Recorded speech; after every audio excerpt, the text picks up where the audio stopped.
Let's start straight away. So we're in the northwest of the US, or it's a bit like Canada, actually. And our focus is on forestry. So this is a little lumberjack hut, and we'll just drive around to see some new details of this particular place.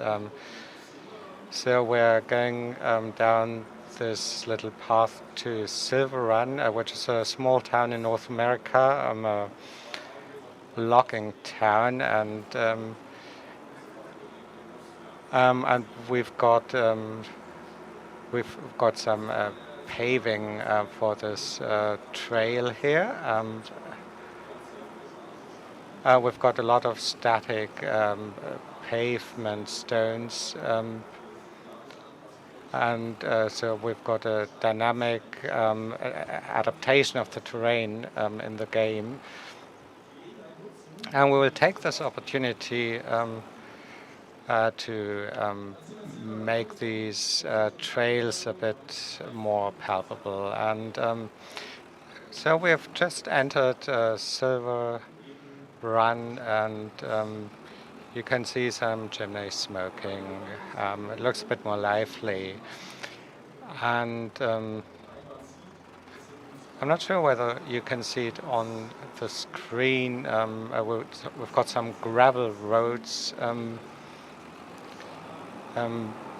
So in the spring and in the summer, we've got some gravel.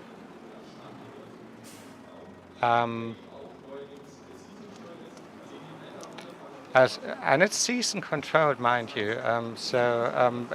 If the leaves are falling, you will also see some dry leaves on the ground. This whole edition is season controlled. And that brings us to the main road. And we're going down to the big lake. This is quite typical of North America. You've got these large lakes with some boats cruising, and that brings us to another novelty. We've got a shipyard where boats are built or repaired. You can see some new buildings, some timber buildings, just to give you this North American feel. And to introduce it to our map. And looking to your left, you've got the big lake where some boats will be cruising later on. And here we've got the new shipyard coming into sight. And I've provided some assets to that shipyard. Now, I've only got this Volvo without a front loader. Because I want to just bring in a pallet to introduce you to a new another novelty. Okay, the pallet is just disappearing.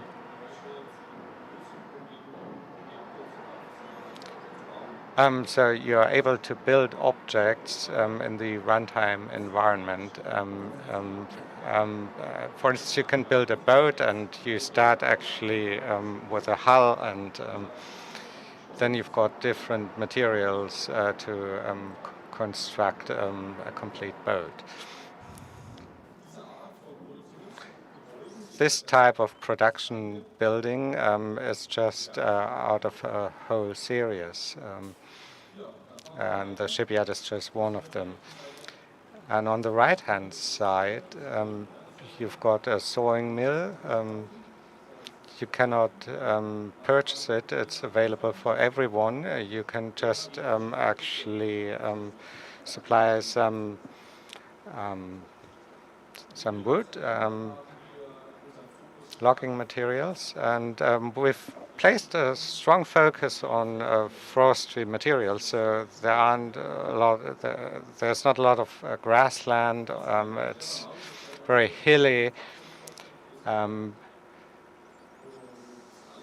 there isn't any cropland, but still, we just wanted to make sure that you can also do some agriculture like sheep,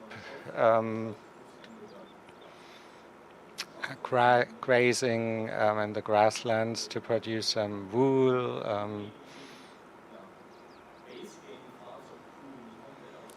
And we just want to make sure that you can also use the base camp vehicle pool, and this is why we've got some fields.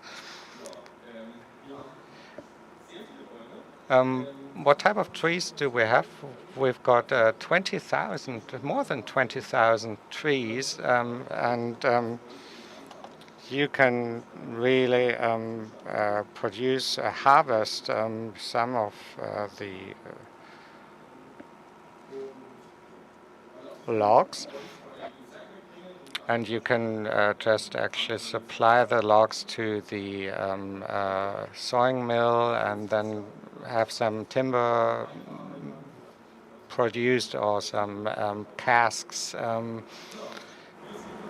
and you can also sell these wooden products. So here you've got a railway crossing, a huge bridge that crosses the river, because this river actually will divide our whole world into two parts.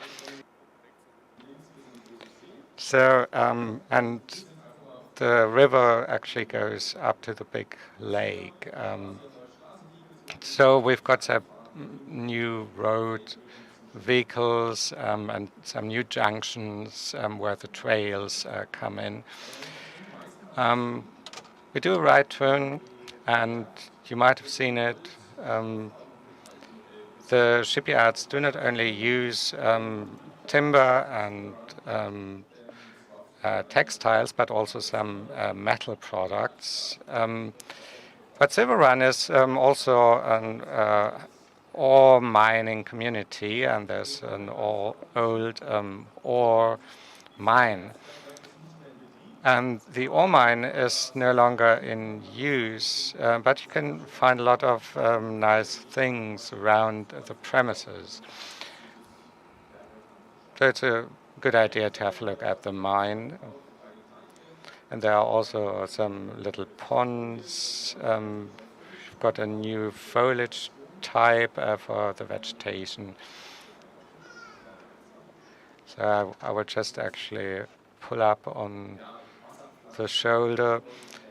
You've got some new water plants, grass types. Now I take a left turn.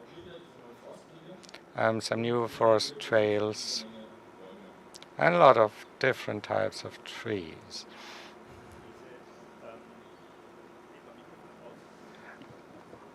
I think my microphone is off.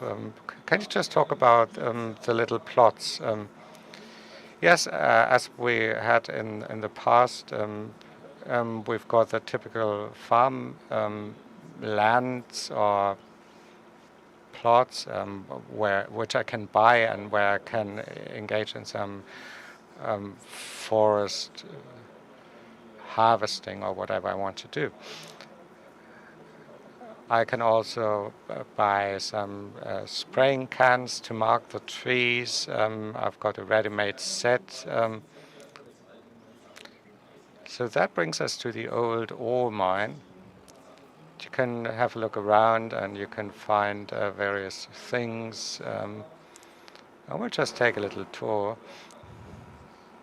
along this little gorge. We've got a lot of static rock and boulders. And that enables us to give a different design to the terrain. In the other maps, we've got very few static objects, which makes it easier to adjust the map. But it makes it more difficult for us to just provide a nice design. So we decided to have more static geometry to just actually beef up the optical feel of it. And if you just take a look at this ravine, this little gorge, it looks quite different. And here we've got the modern days ore mine where ore is being produced, and the farmers can just actually use a wheel loader or front loader to actually get some of the iron ore and to generate metal, which they need for shipbuilding. As I said earlier, we've got a huge number of different spray cans in different colors, and you can just use them to mark various objects like trees. And we've got some new tree types. Here we've got these huge sequoia trees, which are typical of the west of the US. And they are protected, so you're not allowed to fell them. You're allowed to do so in this little game, but and then we've got the coast fir tree and the pine trees. They are all typical of that part of the US, and you've got one of these typical ponds. And we're going up the trail to the upper sawmill. And we've got a deadwood tree, a fourth tree type. And on the basis of that tree type, we can generate some new missions, some deadwood missions. So whenever land has not been claimed yet, you can actually extract some deadwood from that particular area. You have to actually find that area on the map and just actually extract the marked deadwood trees. It's not as easy as when you have to work a particular field.